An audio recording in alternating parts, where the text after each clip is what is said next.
আমন্ত্রণ দেশ বাংলার সঙ্গে আছে আখতারুজ্জামান টিটন। শুরুতেই সংবাদ শিরোনাম। সারা দেশে শুরু হয়েছে ভূমি সেবা সপ্তাহ। শতভাগ হয়রানি ভোগান্তি ছাড়াই মিলবে ভূমির যাবতীয় সেবা। এবং আশুলিয়ায় বরাবরের মতো অর্গানিক পদ্ধতিতে গবাদি পশু মোটা তাজাকরণে ব্যস্ত খামারিরা, পরামর্শ দিচ্ছে উপজেলা প্রাণী সম্পদ বিভাগ।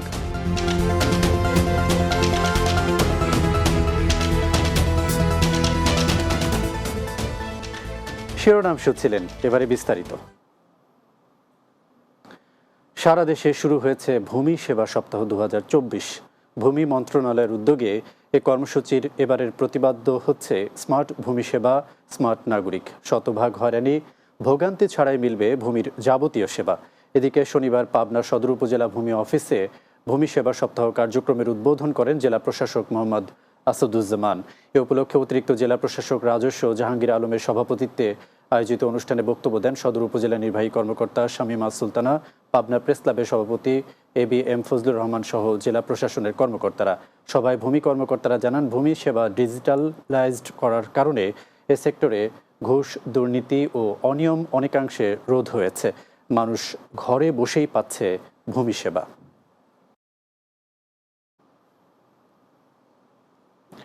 হবিগঞ্জের মাধবপুরে ভূমি সেবা সপ্তাহ উপলক্ষে র্যালি ও আলোচনা সভা অনুষ্ঠিত হয়েছে। উপজেলা ভূমি অফিসের উদ্যোগে শনিবার উপজেলা পরিষদ চত্বর থেকে র্যালি বের হয়। পরে বিভিন্ন সড়ক প্রদক্ষিণ শেষে উপজেলা পরিষদের হলরুমে আলোচনা সভার আয়োজন করা হয়। উপজেলা সহকারী কমিশনার ভূমি মোহাম্মদ রাহাত বিন কুতুবের সভাপতিত্বে এতে প্রধান অতিথি হিসেবে বক্তব্য রাখেন উপজেলা নির্বাহী কর্মকর্তা AKM ফয়সল। ঈদকে সামনে রেখে শিল্পাঞ্চল আশুলিয়ায় বরাবরের মতো অর্গানিক পদ্ধতিতে গবাদি পশু মোটা তাজাকরণে ব্যস্ত খামারিরা। তারা বলছেন, এবার ঈদের বাজারে ভারতীয় গরু না ঢুকলে ভালো দাম পাবেন। প্রাকৃতিক উপায়ে গবাদি পশু মোটা তাজাকরণে নানা পরামর্শ দিচ্ছেন উপজেলা প্রাণী সম্পদ বিভাগ। আশুলিয়া প্রতিনিধি আলমগীর হোসেন নীরবের প্রতিবেদন, জানাচ্ছেন মাসুদ রানা। প্রতি বছরের মতো এবারও কুরবানি ঈদকে সামনে রেখে শিল্পাঞ্চল আশুলিয়ায় গরু পরিচর্যায় ব্যস্ত প্রান্তিক খামারিরা। শিল্পাঞ্চলে এবার সবার নজর কেড়েছে 40 মণ ওজনের বিশাল আকৃতির নয়া রাজা নামে গরুটি। আশুলিয়ার দক্ষিণ গাজীরচট এলাকা আয়শা এগ্রো ফার্মের স্বত্বাধিকারী আবুল হোসেন শখের বসে ফ্রিজিয়ান জাতের এই গরুটির নাম রেখেছেন নয়া রাজা। ভালো দাম পেতে কুরবানির জন্য প্রস্তুত করা হচ্ছে, তবে শেষ মুহূর্তে ভারতীয় গরু বাজারে না এলে ভালো বেচা বিক্রি আশা করছেন খামারিরা। স্বাভাবিক যেই গোখাদ্য আছে এর মাধ্যমে গরু পালন করা হয়ে থাকে। আর আমরা আশা করছি যে এই বছর যদি বাহির থেকে গরু আনা না হয় তাহলে আমরা ভালো একটি দাম পাবো। নির্ভেজাল খাদ্য খাওয়াইতেছি। নয়া রাজাকে আমি দেখে খুবই ভালো লাগছে, যেহেতু দরে দামে যদি বুনে তবে তাই এই গরুটি আমি কোরবানির জন্য নিয়ে যাব। প্রাকৃতিক উপায়ে গবাদি পশু পালন ও মোটা তাজাকরণে খামারিদের সার্বিক পরামর্শ সহ নিয়মিত উঠান বৈঠক করছেন বলে জানান উপজেলা প্রাণী সম্পদ কর্মকর্তা। খামারিদেরকে তারা যেন সম্পূর্ণ প্রাকৃতিক উপায়ে এবং কোনো ধরনের ক্ষতিকারক হরমোন অথবা স্টেরয়েড জাতীয় অথবা অন্য কোনো গ্রোথ প্রমোটার ব্যবহার না করে, তার জন্য আমরা তাদেরকে পরামর্শ দিয়ে আসছি। ছোট বড় মিলে সাভার উপজেলায় মৌসুমী খামারি সহ প্রান্তিক খামারি রয়েছেন প্রায় 7,000। এই উপজেলায় প্রায় 15,000 গবাদি পশু কুরবানির জন্য প্রস্তুত করা হয়েছে। Desk report, Bangla TV. Manikganj পৌরসভার শহরের রিজার্ভ ট্যাঙ্কি পুকুরের চারপাশ ও গোসল করার ঘাটলা পরিষ্কার পরিচ্ছন্নতা কার্যক্রম করেছে ক্লিন সিটি নামক একটি স্বেচ্ছাসেবী সংগঠন। শনিবার পরিষ্কার পরিচ্ছন্নতা অভিযান পরিচালনা করেন ক্লিন সিটির চেয়ারম্যান মোহাম্মদ হাশেম আলী।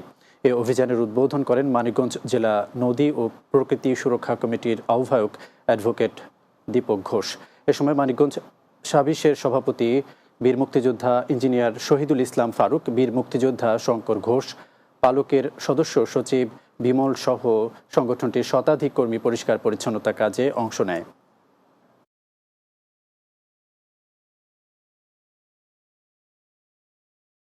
দেশ বাংলা এবার একটা বিরতি, ফিরে আসার পর অন্যান্য খবরের সাথে আরও যা থাকছে।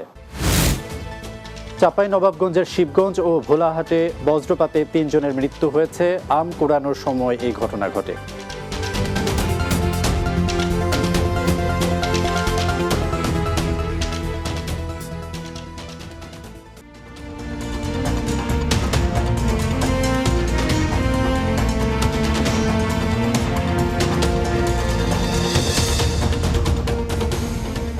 বিরতির পর আবারও স্বাগত দেশ বাংলায়। চাঁপাইনবাবগঞ্জের শিবগঞ্জ ও ভোলাহাটে আম কুড়াতে গিয়ে বজ্রপাতে ৩ জনের মৃত্যু হয়েছে। আম কুড়ানোর সময় এই ঘটনা ঘটে। তারা হলেন শিবগঞ্জ পৌর এলাকার আলীডাঙ্গা মহল্লার সুভাষ ভকতের স্ত্রী ববি ভকত, শিবগঞ্জ উপজেলার পাঁকা ইউনিয়নের দক্ষিণ পাঁকা নিশিপাড়ার এরশাদ আলী রাকিবুলের মেয়ে কবিতা খাতুন ও ভোলাহাট উপজেলার হঠাৎপাড়া বড়গাছি গ্রামের ইসলাম আলীর মেয়ে আমেনা খাতুন। শিবগঞ্জ উপজেলা প্রকল্প বাস্তবায়ন কর্মকর্তা প্রকৌশলী আরিফুল ইসলাম বিষয়টি নিশ্চিত করেছেন। তবে নিহতদের পরিবারে চলছে শোকের মাতম। ব্রাহ্মণবাড়িয়া ও সরকারি কলেজের মেধাবী ছাত্র ইজাজ হত্যার জড়িতদের ফাঁসির দাবিতে বিক্ষোভ মিছিল ও মানববন্ধন করেছেন বন্ধু মহল ও সহপাঠীরা। জেলাপুর শহরের হাসপাতাল রোডের ব্রাহ্মণবাড়িয়া প্রেস ক্লাব চত্বরে এই মানববন্ধন অনুষ্ঠিত হয়। মানববন্ধনের আগে ব্রাহ্মণবাড়িয়া সরকারি কলেজের সামনে থেকে একটি বিক্ষোভ মিছিল বের হয়। পরে শহরের প্রধান সড়ক প্রদক্ষিণ করে ব্রাহ্মণবাড়িয়া প্রেস ক্লাবের সামনে গিয়ে জড়ো হয়।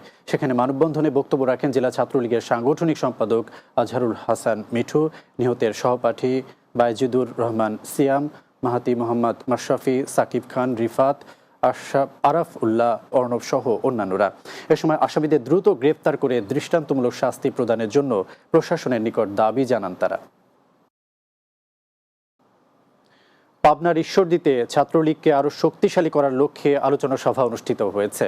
উপজেলা পরিষদের সামনে ঈশ্বরদী পৌর ছাত্রলীগের সভাপতি আবির হাসান শৈশবের অফিস চত্বরে এই সভার আয়োজন করা হয়। এ সময় ঈশ্বরদী উপজেলা যুবলীগের সভাপতি শিরহান শরীফ তমাল, স্বেচ্ছাসেবক লীগ নেতা মাসুদ রানা সহ আওয়ামী লীগ, শ্রমিক লীগ, ছাত্রলীগ নেতৃবৃন্দ এবং ঈশ্বরদী উপজেলা প্রেস ক্লাবের সভাপতি তৌহিদ আক্তার পান্না সহ অন্যরা উপস্থিত ছিলেন। পরে ঈশ্বরদী পৌর ছাত্রলীগ ও পাকশিস্থ শেখ রাসেল ক্রীড়া সংসদ সহ বিভিন্ন স্থানে পাবনা ৪ আসনের সংসদ সদস্য গালিবুর রহমানের জন্মদিনের কেক কাটা হয়। কুমিল্লায় রোটারি ক্লাব অব কুমিল্লা ভিক্টোরিয়ার ১২তম চার্টার ডে ও ৪০০তম নিয়মিত সভা অনুষ্ঠিত হয়েছে। নগরীর একটি পার্টি সেন্টারে এ সভা অনুষ্ঠিত হয়। এ সময় এক পা হারানো ব্যক্তিকে কৃত্রিম পা প্রদান, সুবিধাবঞ্চিত মানুষের মাঝে সেলাই মেশিন বিতরণ ও নগদ অর্থ প্রদান করা হয়। রোটারি ক্লাব অব কুমিল্লা ভিক্টোরিয়ার সভাপতি রোটারিয়ান রেহান উদ্দিনের সভাপতিত্বে অনুষ্ঠানে সাবেক জেলা governor Rotarian Dilnashi Mohsin, Rotarian professor Jamal Naser, Rotarian Lutfar Bari Hiru সহ আরও অনেকে উপস্থিত ছিলেন। অনুষ্ঠানে বিভিন্ন ক্লাব থেকে আগত অতিথি ও রোটারিয়ানদের পরিবেশ বান্ধব গাছ ও উপহার সামগ্রী প্রদান করা হয়। পার্বত্য এলাকায় তুলার চাষ বৃদ্ধির লক্ষ্যে বান্দরবানে প্রশিক্ষণ কর্মশালা অনুষ্ঠিত হয়েছে। বান্দরবান সদরের পাহাড়ি তুলা গবেষণা কেন্দ্রের হলরুমে এই প্রশিক্ষণ কর্মশালা অনুষ্ঠিত হয়। তুলা উন্নয়ন বোর্ডের নির্বাহী পরিচালক ডক্টর মোহাম্মদ ফখরে আলম ইবনে তাবিবের সভাপতিত্বে এতে প্রধান অতিথি ছিলেন বান্দরবান পার্বত্য জেলা পরিষদের সদস্য ও তুলা উন্নয়ন বোর্ডের আহ্বায়ক সিং অং খুমি। সভায় বক্তারা বলেন, পার্বত্য এলাকায় দিন দিন বৃদ্ধি পাচ্ছে তুলা চাষ। বান্দরবানের ৭ উপজেলায় এখন চাষিরা ক্ষতিকর তামাক চাষ বাদ দিয়ে তুলা চাষ করছে। নড়াইলে মতুয়া শ্রী বিমল পাগলের ৩১তম মহোৎসব উদযাপন, বার্ষিক মতুয়া মহাসম্মেলন ও ৩ দিনব্যাপী হরিনাম সংকীর্তন এবং আলোচনা সভা অনুষ্ঠিত হয়েছে। নড়াইল সদরের কলোরা ইউনিয়নের আগদিয়ার চর সার্বজনীন শ্রী শ্রী হরিগুরুচাঁদ মতুয়া মিশন সেবা আশ্রম ও মন্দির প্রাঙ্গণে এই সভার আয়োজন করা হয়। মন্দিরের ভিত্তিপ্রস্তর উদ্বোধন করেন স্বাস্থ্য ও পরিবার কল্যাণ মন্ত্রণালয়ের যুগ্ম সচিব ডাক্তার দুলাল কৃষ্ণ রায়। অনুষ্ঠানে প্রদীপ প্রজ্বলন করেন আন্তর্জাতিক মতুয়া প্রচার মহাসংঘ, শ্রীধাম উড়াকান্দি ও মতুয়া মিশন যুব সংসদের কেন্দ্রীয় কমিটির সভাপতি মতুয়াচার্য শ্রী সম্মদ ঠাকুর। নড়াইল সহ আশপাশের জেলার অর্ধশতাধিক মতুয়া দল তাদের ডাক ঢোল সহ বিভিন্ন বাদ্যযন্ত্র বাজিয়ে মহাসম্মেলনে হাজির হয়। এ উপলক্ষে মন্দিরের আশপাশে বসেছে মেলা। চুয়াডাঙ্গার জীবননগরে শেখ রাসেল মিনি স্টেডিয়ামে প্রীতি ফুটবল টুর্নামেন্ট ও খেলোয়াড়দের মাঝে ক্রীড়া সামগ্রী বিতরণ করা হয়েছে। জীবননগর শেখ রাসেল মিনি স্টেডিয়াম মাঠে বিশিষ্ট ক্রীড়া সংগঠক কাজী মামুনুজ্জামান আদুন ও মিলন বিশ্বাসের যৌথ উদ্যোগে এই খেলার আয়োজন করা হয়। চুয়াডাঙ্গা মাহতাবউদ্দিন বিশ্বাস ফুটবল একাদশ ও জীবননগর আলোকিত ফুটবল একাদশ এর এক প্রীতি ফুটবল খেলা অনুষ্ঠিত হয়। খেলায় চুয়াডাঙ্গা মাহতাবউদ্দিন ফুটবল একাদশকে 1-0 গোলে পরাজিত করে জীবননগর আলোকিত ফুটবল একাদশ বিজয় নিশ্চিত করে। আলোকিত ফুটবল একাডেমির আয়োজনে আমেরিকা প্রবাসী হোসনে আরা বানুর সহযোগিতায় তরুণ খেলোয়াড়দের মাঝে ক্রীড়া সামগ্রী বিতরণ করা হয়। শেষ করব দেশ বাংলা যাওয়ার আগে শিরোনামগুলো আরও একবার। সারা দেশে শুরু হয়েছে ভূমি সেবা সপ্তাহ। শতভাগ হয়রানি ভোগান্তি ছাড়াই মিলবে ভূমির যাবতীয় সেবা। আশুলিয়ায় বরাবরের মতো অর্গানিক পদ্ধতিতে গবাদি পশু মোটা তাজাকরণে ব্যস্ত খামারিরা, পরামর্শ দিচ্ছে উপজেলা প্রাণী সম্পদ বিভাগ। এবং চাঁপাইনবাবগঞ্জের শিবগঞ্জ ও ভোলাহাটে বজ্রপাতে 3 জনের মৃত্যু হয়েছে। আম কুড়ানোর সময় এই ঘটনা ঘটে।